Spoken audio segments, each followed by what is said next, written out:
Well, I see my kitchen is set up. Why aren't the lights up like I asked? Your maintenance guy is off this week? Seriously? My maintenance guy's off this week? Well, I guess Mr. Dog Poop will just have to do this himself. Call the maintenance guy and tell him to fix this damn thing.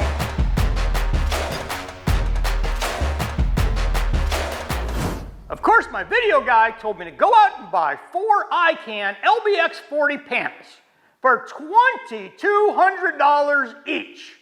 Sorry, Charlie, Mr. Dog Poop is not spending $10,000 on lights when I know I can get the same result from these $45 ceiling panels and a couple $8 dimmers. In addition to the lights and dimmers, you're gonna need a couple power cords off computers that stopped working, just like my lazy-ass maintenance man.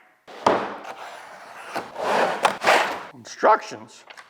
We're using the CYCEV Civesev Song light panels.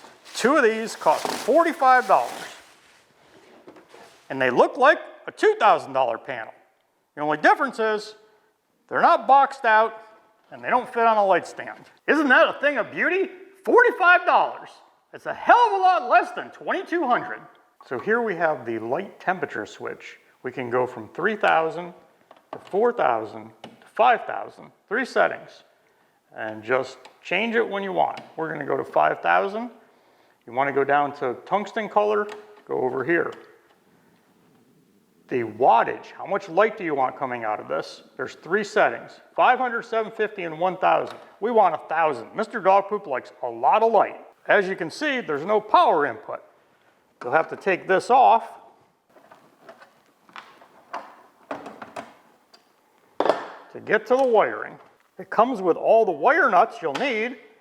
It has a color code chart on the side. The white is for neutral, the green is for ground, the black is for power, just like your power cord will be, and these 2 are for the plus and minus of the dimmer. So here's our power cord from the computer. One end plugs into the wall, one end plugs into the computer. You can also use an extension cord. Cut this end off, and now we got power. Using a razor blade, try to cut through the outside without cutting the wires on the inside or your finger, and remove the outside sheath. As you can see, you have a black, a white, and a green wire. We'll need to strip down the ends of the wires. We have this handy wire stripper, or you can use your razor blade. These wires are going to connect to these using these wire nuts, and these wires are going to connect to our dimmer. First, we need to make room for the wires to go through. So remove one of these knockouts in the panel. Just one. Wasn't that fun? Just pick up a Romex 1/2-inch clamp from your hardware store, and it fits right in the hole. This will allow us to clamp the wires in place and not pull all the electronics out of the light. And just snug that up so that it's nice and tight. This has a clamp which will screw in by these screws and hold the wires tight. Put in our power cord.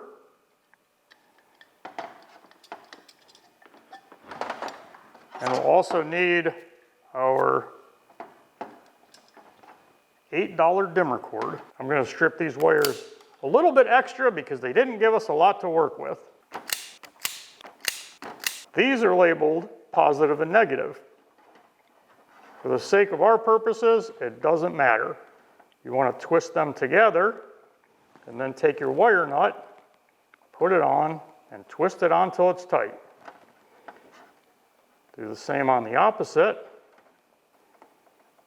And we'll take our 3 larger wire nuts and connect our power cord. I'm going to open these up a little more just so they're... Having the right tools is a big benefit. You can pick these up for about $25 and they'll make stripping the wires a lot easier. This part is pretty simple. Hooking up the power. Green to green.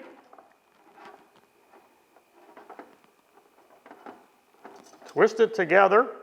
Put your wire nut on. black to black, twist it together, put your wire nut on,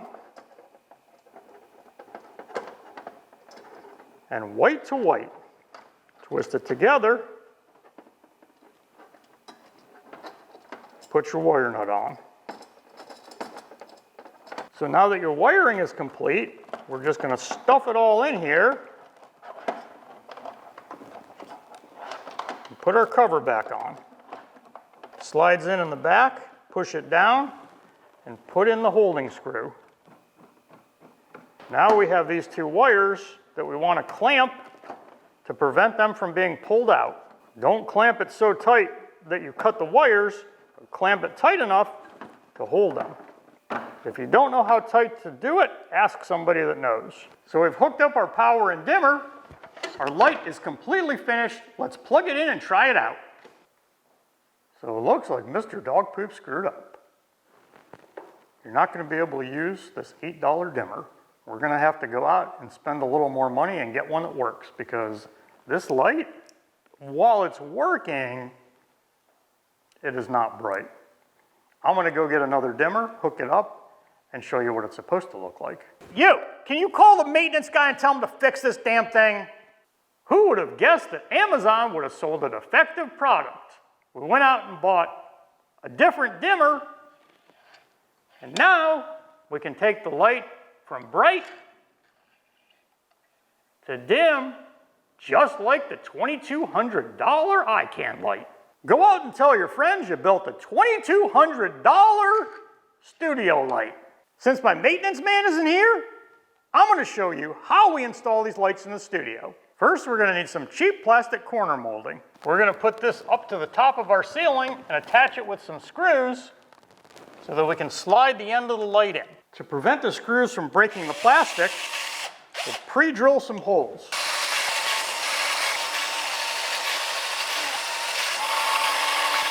Now, using some standard sheetrock screws, we'll attach it to the wall. And that stupid maintenance guy thinks he's the only one that can do this. I don't even think I need that maintenance guy. Now that we have our wall track set up, we're going to come out and put a hook and a piece of wire, slip it in here. So this is a fancy little tool for putting in drop ceilings. These screw into the ceiling and you hook a wire to it.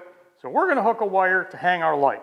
This nice tool fits right in here, and you can take it and screw it right into the ceiling. So I put a mark on the ceiling right in the middle where the hook is. And now I'm going to install my screw. Wasn't that easy. So I'm using some picture framing wire that you can get at any hardware store.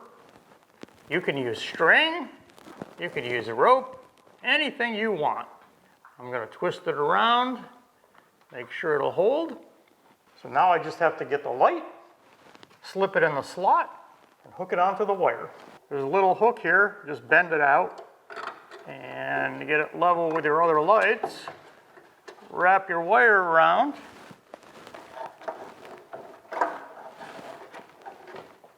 Just tie it so it's safe.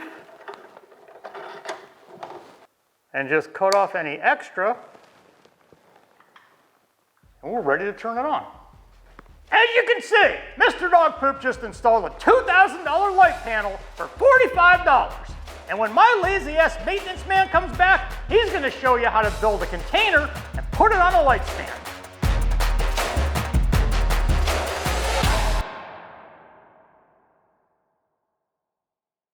Well, I guess Mr. Dog Poop's just gonna have to do this by himself. Fuck, we fucked it up. We gotta start all over again. Wait, how you messed up? Don't have a beer.